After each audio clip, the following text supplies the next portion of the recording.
morning students. আজি আমি কাৰকবাচক বিভক্তি বা শব্দ বিভক্তি বিষয়ে আলোচনা কৰিবলৈ আগবাঢ়িছোঁ। কাৰকবাচক বিভক্তি বা শব্দ বিভক্তি হৈছে নাম বিভক্তিৰ অন্য এটা প্ৰকাৰ। আমি আগৰ ভিডিঅ'টোত সম্বন্ধবাচক বিশেষৰ পূৰ্ববাচক বিভক্তি সম্পৰ্কে আলোচনা কৰিছোঁ। এতিয়া কাৰকবাচক বিভক্তি বা শব্দ বিভক্তি কাক বোলে? অসমীয়া ভাষাত প্ৰত্যেকবিধ কাৰকতে নিৰ্দিষ্ট কিছুমান বিভক্তি যোগ হোৱা দেখা যায় আৰু কাৰকৰ লগত যোগ হোৱা এই বিভক্তিবিলাককে কাৰকবাচক বিভক্তি বা শব্দ বিভক্তি বুলি কোৱা হয়। এতিয়া কাৰকবাচক বিভক্তি বা শব্দ বিভক্তি কাক বোলে জনাৰ আগতে কাৰক সম্বন্ধে সামান্য এটি আভাস দিবলৈ ওলাইছোঁ। যদিও তোমালোকে মাধ্যমিক পৰ্যায়ত কাৰকৰ সম্বন্ধে পঢ়িছা, আমি জানো যে ক্ৰিয়াৰ লগত যাৰ সম্বন্ধ স্থাপিত হয় বা ক্ৰিয়াৰ লগত যাৰ অন্বয় সাধিত হয় সেয়াই হৈছে কাৰক। এই বাক্যটোত চোৱা, পূজাৰীয়ে বিলনীয়াক শিৱদৌলত নিজৰ হাতেৰে দৌলৰ পৰা দৰ্শনাৰ্থীলৈ নিৰ্মালীবোৰ দিছিল।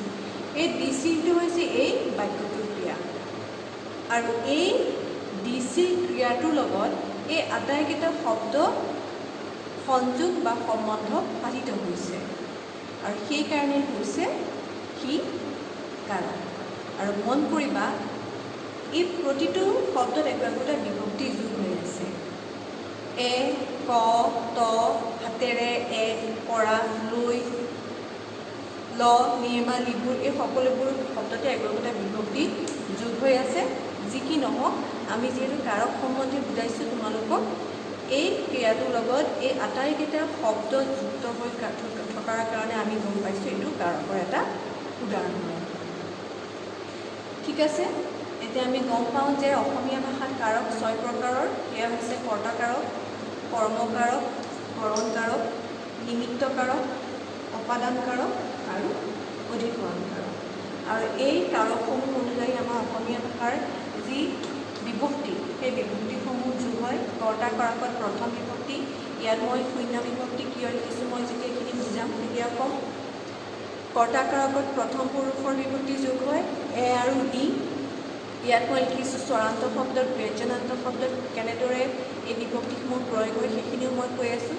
কৰ্ম বিভক্তি দ্বিতীয় বিভক্তি, কৰ্মকাৰকত দ্বিতীয় বিভক্তিৰ চিন, কৰণ কাৰকত তৃতীয় বিভক্তিৰ চিন ৰে, তৃতীয় নিমিত্ত কাৰকত চতুৰ্থ বিভক্তিৰ চিন লৈ বা অলৈ, অপদান কাৰকৰ পৰিৱৰ্তে সম্বন্ধ পদত ষষ্ঠী বিভক্তিৰ চিন ৰ, ব্যঞ্জনান্ত শব্দত অৰ আৰু অধিকৰণ কাৰকত সপ্তমী বিভক্তিৰ চিন ত বা অত ব্যৱহাৰ হোৱা দেখা যায়। এতিয়া এইখিনিতে তোমালোকৰ মনত এটা প্ৰশ্ন উঠিব পাৰে যে একাধিক্ৰমে যিহেতু শূন্য বিভক্তি, প্ৰথমা বিভক্তি, দ্বিতীয় বিভক্তি, তৃতীয় বিভক্তি, চতুৰ্থ বিভক্তি, ষষ্ঠী, সপ্তমী পালোঁ, পঞ্চমী বিভক্তিটো ক'লৈ গ'ল? পঞ্চমী বিভক্তি কথা ক'বলৈ যদি মই কওঁ যে অপদান কাৰক বুজাবলৈ আমাৰ অসমীয়া ভাষাত যি পৰা, পঞ্চমী বিভক্তিৰ চিন যি পৰা ব্যৱহাৰ হয়, সেই পৰাটো প্ৰকৃত অৰ্থত এটা স্বতন্ত্ৰ বিভক্তি নহয়। পৰাটোক আমাৰ অসমীয়া ভাষাত অনুসৰ্গ বা অনুপদ হিচাপেহে ব্যৱহাৰ কৰা হয়। কিন্তু মন কৰিবা, কেতিয়াবা কি হয়, বিভক্তিৰ পিছত পৰা অনুপদ যোগ দিহে অসমীয়াত অপদান কাৰকৰ অৰ্থ প্ৰকাশ কৰা হয়। কিন্তু মন কৰিবা, মই আকৌ এবাৰ কৈছোঁ যে কেতিয়াবা পৰা অনুপদ, পৰা বিভক্তি নহয় কিন্তু পৰা অনুপদ বা পৰা অনুসৰ্গ যোগ দিহে অসমীয়াত অপদান কাৰকৰ অৰ্থ প্ৰকাশ কৰা হয়। এতিয়া আমি আহিছোঁ পিছৰ পৰ্যায়লৈ যে অসমীয়া ভাষাত কৰ্তা আৰু কৰ্মকাৰকত কেতিয়াবা কোনো বিভক্তি যোগ নহয়। তেনে ক্ষেত্ৰত কৰ্তা আৰু কৰ্মকাৰকত শূন্য বিভক্তি যোগ হোৱা বুলি ধৰি লোৱা হয়। কেনেকৈ চোৱা, এতিয়া ধৰি লোৱা কৰ্তাক আমাক কৈছে যে কৰ্তা আৰু কৰ্মকাৰকত কেতিয়াবা শূন্য বিভক্তি যোগ হয়। কেনেকৈ শূন্য বিভক্তি যোগ হয়? আমিতো চিন পাইছোঁ, প্ৰথমা বিভক্তি চিন এ আৰু ই কৰ্তা কাৰকত ব্যৱহাৰ হয়, কিন্তু ইয়াত শূন্য বিভক্তি কেনেকৈ ব্যৱহাৰ হয়? আমি গম পাম যে মানুহ আহিছে। মানুহ শব্দটো কোৱাৰ লগে লগে আমি গম পাইছোঁ ইয়াত যদি আমি এইটো বিভক্তি কৰিবলৈ গ'লোহেঁতেন মানুহে আহিছে হ'লহেঁতেন, ৰামে গ'ল হ'লহেঁতেন। ৰামে গ'ল বা মানুহে আহিছে এইটো একোটা অশুদ্ধ বাক্য। যদিহে ইয়াত আমি বিভক্তি প্ৰয়োগ কৰোঁ, ৰামত বিভক্তি প্ৰয়োগ কৰোঁ, সেইটো এটা অশুদ্ধ অৰ্থ প্ৰকাশ কৰিব। সেইকাৰণে আমি গম পালোঁ যে মানুহ আহিছে, ৰাম গ'ল, এইবিলাক বাক্যত কেতিয়াও বিভক্তি যোগ নহয় আৰু সেইকাৰণে ইহঁতবিলাক শূন্য বিভক্তি। আৰু এই শূন্য বিভক্তিসমূহ অসমীয়া ভাষাত স্বৰান্ত শব্দ আৰু ব্যঞ্জনান্ত শব্দত প্ৰয়োগ হোৱা দেখা যায়। স্বৰান্ত আৰু ব্যঞ্জনান্ত শব্দৰ কথা মই আগৰ ক্লাছত তোমালোকক কৈছোঁ। তাৰপাছত চোৱা, অসমীয়া ভাষাত অপাদানকাৰক আছে, কিন্তু সংস্কৃতত থকাৰ দৰে অসমীয়া ভাষাত পঞ্চমী বিভক্তি নাই। অলপ আগতে মই কৈছিলোঁ অসমীয়াত সম্বন্ধপদৰ বিভক্তি অৰ্থাৎ ষষ্ঠীৰ অৰ বিভক্তিৰ পিছত পৰা অনুপদ যোগ দিহে অপাদানকাৰকৰ অৰ্থ প্ৰকাশ কৰা হয়। ইয়াত মই দেখুৱাইছোঁ। তাৰপাছত অসমীয়া ভাষাত আন কেইটামান অনুপদৰ জৰিয়তেও কাৰকৰ অৰ্থ প্ৰকাশ কৰা হয়।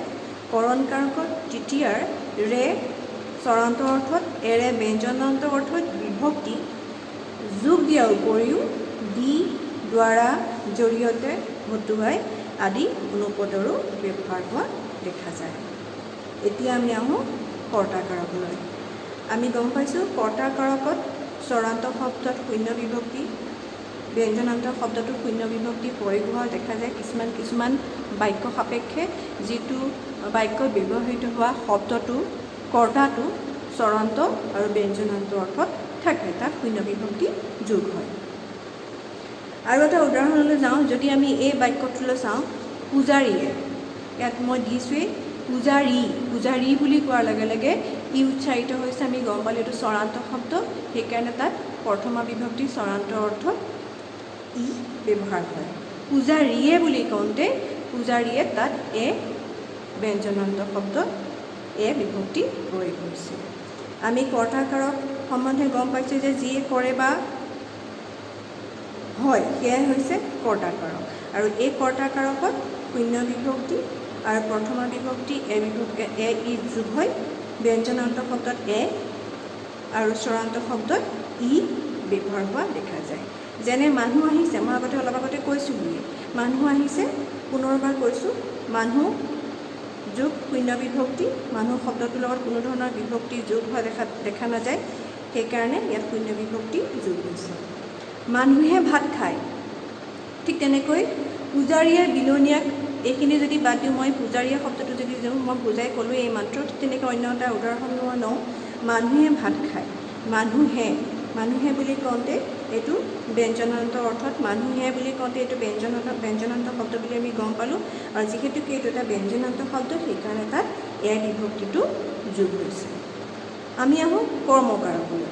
আমাক ইয়াত দিছিলে যে কেতিয়াবা কৰ্মকাৰকতো কোনো বিভক্তি যোগ নহয়, যদিও আমি জানো কৰ্মকাৰকৰ বিভক্তি ক বা অ। এতিয়া কৰ্মকাৰক কাক বোলে কৰ্তাই যাৰ ওপৰত ক্ৰিয়া সম্পাদন কৰে তাকে কৰ্মকাৰক বুলি কোৱা হয়। আৰু কৰ্মকাৰকত শূন্য আৰু দ্বিতীয়াৰ ক বা অ বিভক্তি যোগ হয়। আমি গম পালোঁ যে কৰ্মকাৰকত দ্বিতীয় বিভক্তিৰ ক বা অ যোগ হয়। স্বৰান্ত শব্দত ক বিভক্তি আৰু ব্যঞ্জনান্ত শব্দত অব্যৱহাৰ হোৱা দেখা যায়। কিন্তু কিয় ক'লে শূন্য বিভক্তি যোগ হয় বুলি? এতিয়া উদাহৰণ এটা লোৱা, প্ৰদীপে ভাত খালে বা মানুহে ভাত খায়। এতিয়া প্ৰদীপে ভাত খালে বুলি কওঁতে এইটো এটা শুদ্ধ বাক্য। যদি আমি এই বাক্যটোত স্বৰান্ত অৰ্থত প্ৰদীপটো ব্যঞ্জনান্ত শব্দ, প্ৰদীপক যদি আমি ব্যঞ্জনান্ত শব্দ বুলি কওঁ, যে প্ৰদীপটোত আমি ইয়াত কৈছোঁ যে ব্যঞ্জনান্ত শব্দত অবিভক্তি যোগ হয়। যদি ইয়াত মই প্ৰদীপক ভাত খালে বুলি দিয়া হয়, তেতিয়াহ'লে আমি গম পাম এইটো এটা অশুদ্ধ বাক্য। সেইকাৰণে এই বিভক্তিটোত শূন্য বিভক্তি যোগ হয়। শূন্য বিভক্তি মানে ইয়াত কোনো ধৰণৰ বিভক্তি যোগ নহয়। আৰু যদি বিভক্তি যোগ দিওঁ তেতিয়াহ'লে এই বাক্যটো এটা অশুদ্ধ বাক্যলৈ পৰিণত হ'ব। এতিয়া দ্বিতীয় বিভক্তিৰ উদাহৰণ, দ্বিতীয় বিভক্তি যোগ হোৱা কৰ্মকাৰকৰ যদি আমি উদাহৰণ চাওঁ, শূন্য বিভক্তি পুনৰ এটা যদি আমি উদাহৰণ চাওঁ, বাঘে হৰিণা খায়, হৰিণা, এইটো তাত শূন্য বিভক্তি যোগ হ'ব। স্বৰান্ত শব্দটো ব্যঞ্জনান্ত শব্দ। আমি যদি এই উদাহৰণটোৰ পৰা এই বাক্যটোৰ পৰা এটা শব্দ লওঁ, বিলনীয়াক, বিলনীয়া, আ বুলি কওঁতে ইয়াত অবিভক্তি স্বৰান্ত অৰ্থ প্ৰয়োগ হৈছে। আৰু বিলনীয়াক, বিলনীয়াকটো যদি আমি একেলগে উচ্চাৰণ কৰোঁ তেতিয়া কোনো ধৰণৰ শেষৰ ফালে কোনো ধৰণৰ স্বৰান্ত উচ্চাৰিত নহয়, কাৰণে এইটো এটা ব্যঞ্জনান্ত শব্দ আৰু সেইকাৰণে ইয়াত অবিভক্তি প্ৰয়োগ হৈছে। ঠিক তেনেকৈ আমি আৰু উদাহৰণ পাওঁ, মানুহে মানুহক হিংসা কৰিব নালাগে। মানুহটো যিহেতু ব্যঞ্জনান্ত আৰু ব্যঞ্জনান্ত শব্দ, সেইকাৰণে মানুহ ব্যঞ্জনান্ত শব্দৰ লগত অবিভক্তিটো যোগ হৈ এটা কৰ্মকাৰকৰ বাক্য সম্পাদন কৰিছে। এতিয়া আমি আহোঁ কৰণ কাৰকলৈ। আমি জানো যে কৰণ কাৰকত তৃতীয় বিভক্তিৰ চিন ৰে স্বৰান্ত শব্দত আৰু এৰে ব্যঞ্জনান্ত শব্দত প্ৰয়োগ হয়। এতিয়া কৰণ কাৰক হ'ল যাৰ বা যিহৰ সহায়ত কৰ্তাই ক্ৰিয়া সম্পাদন কৰে তাকে কৰণ কাৰক বুলি কোৱা হয়। আৰু অসমীয়া ভাষাত ৰে মই অলপ আগতে ক'লোঁ স্বৰান্ত শব্দত আৰু এৰে ব্যঞ্জনান্ত শব্দত প্ৰয়োগ হোৱা দেখা যায়। এই বাক্যটোত যদি আমি চাওঁ, হাতেৰে, হাত, হাতেৰে, হাতেৰে বুলি কওঁতে ইয়াত এ উচ্চাৰিত হৈছে, হাতে, হাতে বুলি কওঁতে এইটো আমি গম পালোঁ যে এইটো স্বৰান্ত শব্দ, সেইকাৰণে তাত ৰে বিভক্তি যোগ হৈছে। আৰু হাতেৰে বুলি যেতিয়া আমি একেলগে উচ্চাৰণ কৰিম তেতিয়া এইটো গম পাম এইটো এটা ব্যঞ্জনান্ত শব্দ আৰু সেই ব্যঞ্জনান্ত শব্দ হোৱাৰ কাৰণে তাত এৰে বিভক্তি যোগ হৈছে। তৃতীয় বিভক্তিৰ চিন এৰে যোগ হৈছে। ঠিক তেনেকৈ আমি যদি আৰু এটা উদাহৰণ লওঁ, তাই কটাৰীৰে তামোল কাটিছে। কটাৰী এটা স্বৰান্ত শব্দ, তাত ৰে বিভক্তি যোগ হৈছে, তৃতীয় বিভক্তি ৰে যোগ হৈছে। তেওঁ সদায় চামুচেৰে ভাত খায়। চামুচ, চামুচ শব্দটো এটা ব্যঞ্জনান্ত শব্দ, তাত এৰে বিভক্তি যোগ হৈ কৰণ কাৰকৰ এটা বাক্য সম্পাদিত কৰিছে। তাৰপিছত আমি আহোঁ নিমিত্ত বা নিমিত্তাৰ্থক কাৰকৰ বিভক্তিলৈ।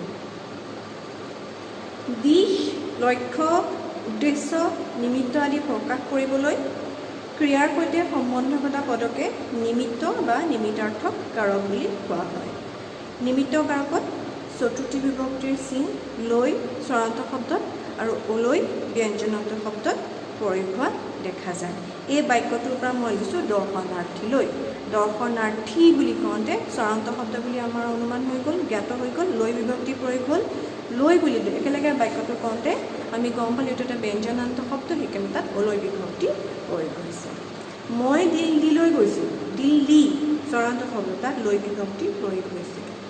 দেউতা বজাৰলৈ গ'ল, বজাৰ বুলি কওঁতে এইটো ব্যঞ্জনান্ত শব্দ, তাত অলৈ বিভক্তি যোগ হৈ নিমিত্ত কাৰকৰ অৰ্থ সম্পাদিত কৰিছে। এতিয়া মই অপদান কাৰকৰ। মই অলপ আগতে কৈছিলোঁ যে অপদান কাৰকৰ কিহৰ কাৰণে পঞ্চমী বিভক্তিৰ চিন যোগ নহয়, অলপ আগতে কৈছিলোঁ। তথাপিতো এতিয়া অপদান কাৰকৰ মই ডেফিনেশ্যনটো কৈছোঁ যে যাৰ পৰা বা যিহৰ পৰা উৎপন্ন হোৱা, আৰম্ভ হোৱা, পতিত হোৱা, ভয় পোৱা, ৰক্ষা পোৱা, আঁতৰ হোৱা বুজাই সেয়ে হৈছে অপদান কাৰক। অসমীয়া ভাষাত অপদান কাৰকৰ কোনো ক্ৰিয়া বিভক্তি নাই। সম্বন্ধ পদত যোগ হোৱা ষষ্ঠী ৰ আৰু বিভক্তিৰ পিছৰ পৰা অনুপদ যোগ দিহে অসমীয়া ভাষাত অপদান কাৰকৰ অৰ্থ প্ৰকাশ কৰা হয়। এতিয়া তোমালোকৰ মনত প্ৰশ্ন উদয় হ'ব পাৰে, সম্বন্ধ পদ কি? সম্বন্ধ পদ বুলি কওঁতে ইটোৰ লগত সিটোৰ যিটো সম্বন্ধ, এতিয়া ধৰি লোৱা ৰামৰ ঘৈণীয়েকে মাছ মাৰিছে, ঠিক আছে। এই মাছ মৰা কাৰ্যটো কাৰ দ্বাৰা সম্পাদিত হৈছে? ৰামৰ ঘৈণীয়েকৰ দ্বাৰা। কাৰ ঘৈণীয়েক? ৰামৰ ঘৈণীয়েক। তো এই সম্বন্ধটো কাৰ লগত ঘটিছে? ৰামৰ লগত। এইটোৱে হৈছে সম্বন্ধবাচক শব্দ। আৰু এই যিকোনো সম্বন্ধবাচক শব্দ সদায় প্ৰথম পুৰুষত হয় বা হ'লে সি কেতিয়াও তাৰ ৰূপৰ পৰিৱৰ্তন নহয় বুলি আমি পুৰুষবাচক সম্বন্ধবাচক বিশেষৰ পুৰুষবাচক বিভক্তি পঢ়োঁতে আমি গম পাইছোঁ। যি হওক, এই সম্বন্ধ পদত ষষ্ঠী বিভক্তি চিন ৰ ব্যৱহাৰ হোৱা দেখা যায়। ৰ স্বৰান্ত শব্দত, ব্যঞ্জনান্ত শব্দত অৰ। এতিয়া ধৰি লওঁ ৰৰ যদি আমি উদাহৰণ চাওঁ, গুটিৰ পৰা গছৰ, গুটি স্বৰান্ত শব্দ, তাত ৰ আৰু পৰা। মই কৈছিলোঁ অলপ আগতে যে বিভক্তিৰ পিছত পৰা অনুপদ যোগ দিহে অসমীয়াত অপদান কাৰকৰ অৰ্থ প্ৰকাশ কৰা হয়। গুটিৰ পৰা গোচৰ। ঠিক তেনেকৈ ৰামৰ ভনীয়েক, ৰাম এটা ব্যঞ্জনান্ত শব্দ, ৰামৰ ভনীয়েক অৰটো তাৰ বিভক্তি। ষষ্ঠী বিভক্তিৰ চিন অৰা ব্যঞ্জনান্ত শব্দত প্ৰয়োগ হোৱা দেখা যায়। এতিয়া আমি আহোঁ অধিকৰণ কাৰকৰ ফাললৈ।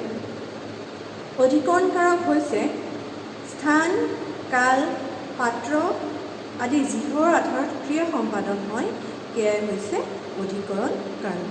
আৰু এই অধিকৰণ কাৰকত সপ্তমী বিভক্তিৰ চিন ত স্বৰান্ত শব্দত আৰু অত ব্যঞ্জনান্ত শব্দত প্ৰয়োগ হোৱা দেখা যায়। এতিয়া উদাহৰণ লৈছিলোঁ মই এই বাক্যটোৰ পৰা শিৱদৌলত। শিৱদৌলত এইটো স্বৰান্ত শব্দত ত আৰু ব্যঞ্জনান্ত অৰ্থত অত ব্যৱহাৰ হৈছে। ঠিক তেনেকৈ আমি যদি আৰু উদাহৰণ লওঁ হাবিত সাপ থাকে। হাবি স্বৰান্ত শব্দ, তাত ত বিভক্তি যোগ হৈছে যিহেতু স্বৰান্ত শব্দ হাবি। ঠিক তেনেকৈ পানীত মাছ থাকে। অত বিভক্তি প্ৰয়োগ হোৱা যদি আমি এইটো এটা উদাহৰণ লওঁ আকাশত চৰাই উৰিছে। আকাশ এটা ব্যঞ্জনান্ত শব্দ, অতটো বিভক্তি সপ্তমী বিভক্তিৰ চিন অত ব্যঞ্জনান্ত শব্দত প্ৰয়োগ হোৱা দেখা যায়। আকাশত চৰাই উৰিছে, ঠিক তেনেকৈ কলমটো মেজত আছে ইত্যাদি। যি হওক এইখিনি হ'ল অসমীয়া ভাষাত ব্যৱহৃত কাৰকবাচক বিভক্তি বা শব্দ বিভক্তি। আৰু এই বিভক্তিসমূহ কাৰক অনুযায়ী অসমীয়া ভাষাত ব্যৱহাৰ হোৱা দেখা যায়। তোমালোকৰ পাঠ্যপুথি সাহিত্য সৌৰভৰ 176 নম্বৰ পেজত এই কাৰকবাচক বিভক্তি বা শব্দ বিভক্তিক এখন তালিকা দিয়া হৈছে। আৰু এই তালিকাখন চালে তোমালোকে গম পাবা ক'ত কেনেকৈ কাৰক আৰু সম্বন্ধ পদত বিভিন্ন এই বিভক্তিসমূহ যোগ হৈছে। Thank U.